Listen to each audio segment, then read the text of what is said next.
नमस्कार, एनडीटीवी में आपका स्वागत है। हमारी विशेष पेशकश बंगाल से हमको एक और जगह जहां पर संघर्ष हुआ था वहां पर ले आई है। अब आप ये सोचेंगे मैं आपको खेत खलिहान क्यों दिखा रहा हूं। ये इसलिए दिखा रहा हूं क्योंकि जिस तरीके से ममता बनर्जी सत्ता में आई थी वो मुख्य रूप से दो जगहों की वजह से, दो आंदोलनों की वजह से हुआ था। एक आंदोलन था नंदीग्राम का, जहां पर अभी भी आंदोलन जारी है, राजनीतिक आंदोलन जारी है, और दूसरा आंदोलन था सिंगूर का। आज हम सिंगूर में हैं और ये जो आप मेरे पीछे देख रहे हैं ये वही करीब 900 एकड़ के आसपास की ज़मीन है जहां पर टाटा का नैनो का प्लांट लगना था। अब आप जैसे कि देख सकते हैं प्लांट तो नहीं लगा, उस आंदोलन के चलते फैक्ट्री भी चली गई। अब तो ये स्थिति है कि टाटा नैनो भी बेचारी नहीं बिक रही। उस आंदोलन से यहाँ पर किसानों को ज़मीन उनकी वापस दिला करके ममता बनर्जी तो सत्ता में आ गई, लेकिन इतने वर्षों बाद, करीब 10 साल बाद और भी ज़्यादा, 2006-07 में ये आंदोलन हुआ था, तब से लेके अब तक सिंगूर की जनता क्या चाहती है। यहाँ पर नैनो की फैक्ट्री तो आई नहीं, लेकिन कोई और फैक्ट्री आई क्या? कोई और रोजगार के यहाँ पर साधन बढ़े क्या? टाटा का ट्रक भी यहाँ पर खड़ा है। अब इससे अगर मैं तुलना करूँ तो क्या इस सिंगूर की स्थिति कुछ इसी तरीके से है कि एक सपना तो ज़रूर दिखाया था कि ट्रक की तेज़ी से इस हाईवे पर विकास दौड़ेगा, लेकिन इतने सालों में जितने लोगों ने यहाँ पर राजनीति की, आंदोलन किया, इस सिंगूर की स्थिति कुछ इस ट्रक जैसी ही है, खड़ी हुई है और कुछ हद तक क्षतिग्रस्त है। तो सिंगूर की कहानी नंदीग्राम से कैसे मेल खाती है? देखिए, जिस तरीके से नंदीग्राम में ममता बनर्जी के साथ नंदीग्राम में लड़े शुवेंदु अधिकारी, राजनीति किए हुए शुवेंदु अधिकारी जिस तरीके से अब दूसरी पॉलिटिकल पार्टी में चले गए, भारतीय जनता पार्टी में चले गए, और वहाँ लड़ाई अब ममता बनाम शुवेंदु अधिकारी हो गई, कुछ वैसी स्थिति यहाँ पर भी है। क्योंकि रविंद्रनाथ भट्टाचार्य 88 साल के हैं अब, जो यहाँ से 4 बार जीत करके आ चुके हैं, ममता बनर्जी के साथ खड़े हुए थे। उनको ममता बनर्जी ने इस बार टिकट नहीं दी। इसी आंदोलन में उनके साथ थे, इसी खेत को बचाने के आंदोलन में उनके साथ थे, लेकिन ममता बनर्जी ने इस बार उनको यहाँ से टिकट नहीं दिया। एक मन्ना जी हैं, उनको टिकट दे दी, वो भी इस आंदोलन में उनके साथ थे, उनको टिकट दे दी। तो रविंद्रनाथ भट्टाचार्य, 88 साल के रविंद्रनाथ भट्टाचार्य अब भारतीय जनता पार्टी का दामन संभाल लिया है उन्होंने। बिल्कुल जैसे शुवेंदु अधिकारी उधर चले गए, वैसे ये भी उधर चले गए। उनका ये कहना है कि ये मेरे लिए बदले की भावना है, मुझे बदला लेना है। ये मेरे साथ कैसे कर सकते हैं, और अगर मेरे साथ कर सकते हैं तो फिर ये कौन सा तृणमूल कांग्रेस किसानों के साथ खड़ी होगी? मन्ना जी जो हैं उनका ये कहना है कि ये सब ठीक नहीं है, ममता ही हैं जो समझती हैं किसानों की बात, और किसानों को जो लाभ पहुंचाया है वो उन्होंने ही पहुंचाया। सिंगूर के मन में क्या है, ये अब आगे के चरणों में हमको पता चलेगा। दादा नमस्कार। यहाँ पर सिंगूर में यहीं पर टाटा का फैक्ट्री आना था, अब वो फैक्ट्री तो आया नहीं, किसानों का आंदोलन हो गया।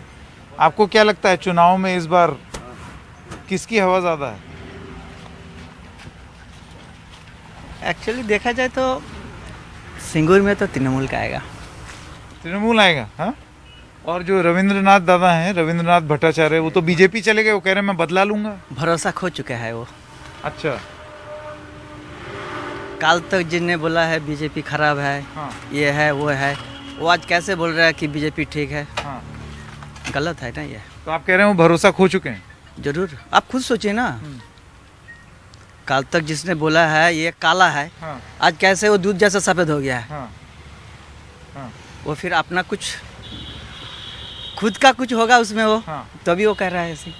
अच्छा ये बताइए कि अब ये फैक्ट्री तो आई नहीं, लेकिन रोजगार के लिए, नौकरी के लिए और क्या क्या यहाँ पर हुआ? वो भी तो नहीं हुआ। नहीं, यहाँ पर नहीं हुआ, लेकिन पूरा इंडिया में कहाँ हुआ ये तो देखना होगा ना। सिर्फ इसको दिखाने से कुछ नहीं बनेगा बात। हाँ। वेस्ट बंगाल को छोड़ दीजिए। हाँ। अब गुजरात चला जाइए, जो नैनो यहाँ आया था, नैनो टाटा जो आया था वो सानंद में चला गया था। क्या वो है अभी चालू है वहाँ पर? और तो नैनो ही बंद हो गई, अब क्या करें? तो फिर अगर वो यहाँ भी रहता फिर क्या होता? वही होता, वहाँ जो हुआ यही होता। जिसका जमीन है उसको समझा के बोल के उसको दे के फिर लेना चाहिए था। दिल किया कि हाँ यहाँ लेना है, वो बेस बाउंड्री दे दिया, गलत था वो ना। एक्चुअली ये जो टाटा चला गया, टाटा को किसी ने नहीं भगाया, कानून ने भगा दिया है। अच्छा, गलत तरीके से बिना टिकट में चढ़ गया था, टीटी आया कलर पकड़ के निकाल दिया। यही है ना। बहुत बढ़िया, थैंक यू।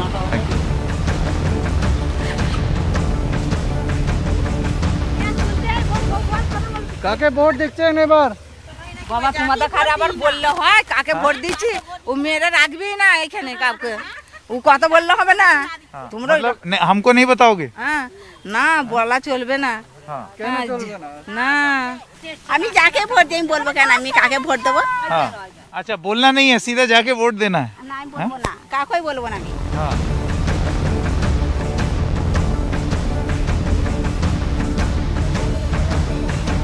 इन झंडों पताकों के बीच में आपको पता चल जाएगा कि ये तृणमूल कांग्रेस की रैली है। हम शिंगूर में हैं और अब से कुछ ही देर में ममता बनर्जी यहाँ मंच पर आएंगी।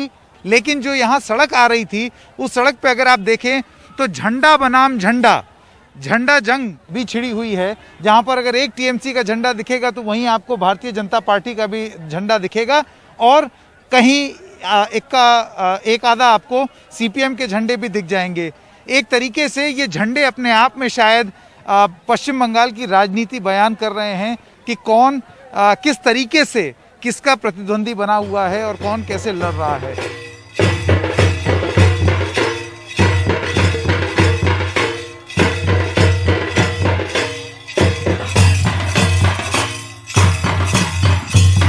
ममता बनर्जी के साथ शिंगूर का आंदोलन जो है उसमें रहे उनके सहयोगी,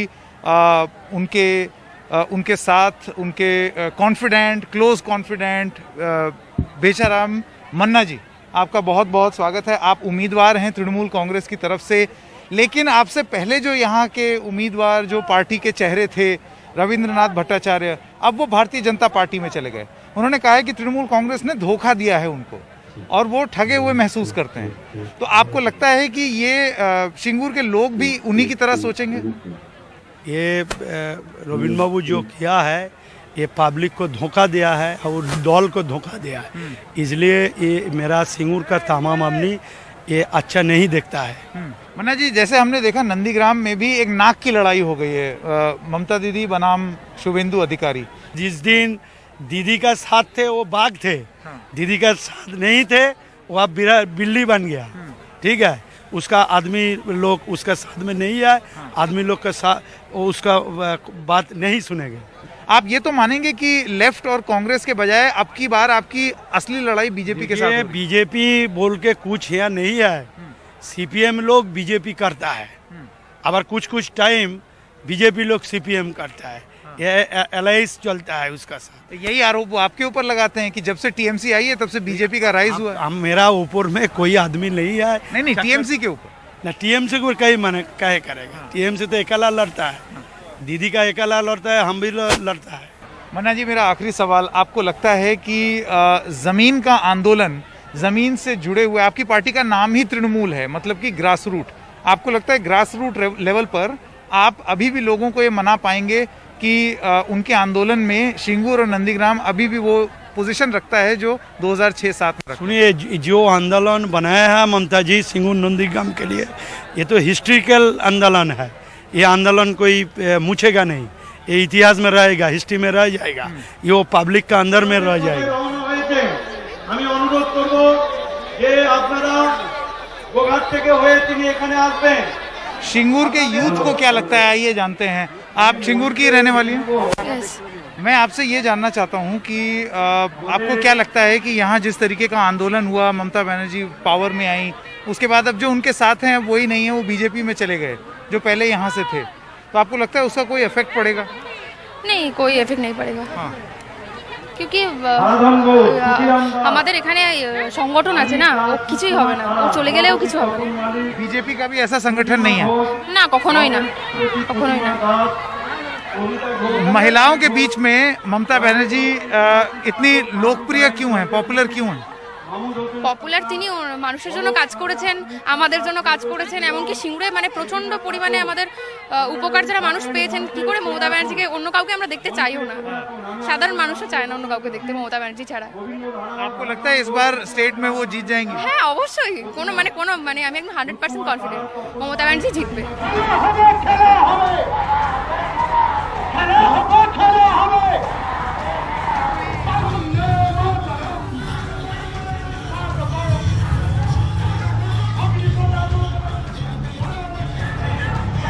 तो जैसा कि आप देख रहे हैं, बंगाल की मुख्यमंत्री ममता बनर्जी अब नंदीग्राम के संग्राम के बाद यहाँ पर सिंगूर में पहुँच गई है। सिंगूर में भी संग्राम है।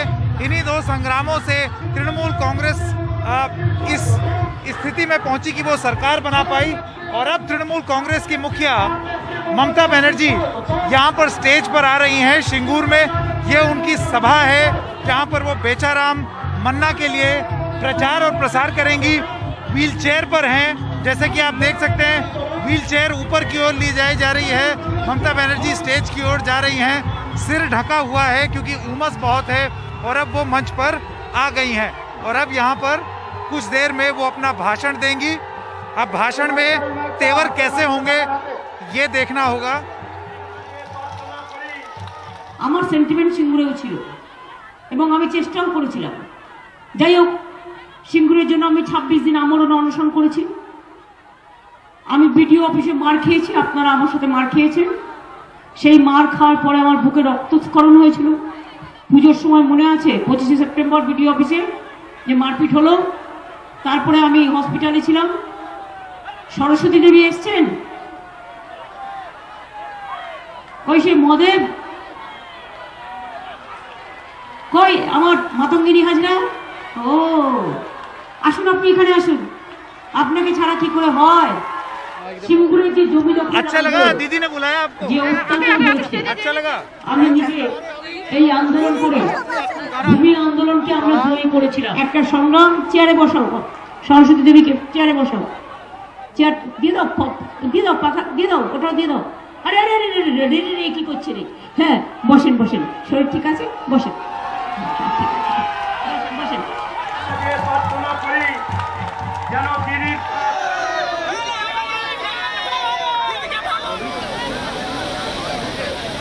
तो ममता बनर्जी ने अपनी सिंगूर की सभा यहाँ पर ख़त्म कर ली है। जैसे कि आप देख सकते हैं, वो चौपर में वापस जाकर के बैठ गई हैं। लगातार स्पीच के दौरान उन्होंने सिंगूर और नंदीग्राम दोनों को एक ही सांस में उनका नाम लिया, सिंगूर नंदीग्राम जिंदाबाद, बार बार इस किस्म का नारा। जाहिर सी बात है कि ममता बनर्जी लगातार उनके जहन में ये बात है कि जहाँ से आंदोलन शुरू करके वो सत्ता में आई, तो उस जगह को, उन दोनों जगहों का नाम एक साथ ले, क्योंकि वहाँ पर चुनौती भी लगभग एक जैसी है कि उनके पुराने लोग जो थे वो छोड़ करके अब दूसरी पार्टी में चले गए हैं। तो अब देखना ये होगा कि जिस तरीके से ये चॉपर अभी उठने वाला है या उड़ने वाला है, उस तरीके से इस चुनाव में जो उनकी महत्वाकांक्षाएं हैं वो उड़ पाएंगी उस तरीके से जैसा उन्होंने सोचा है या नहीं।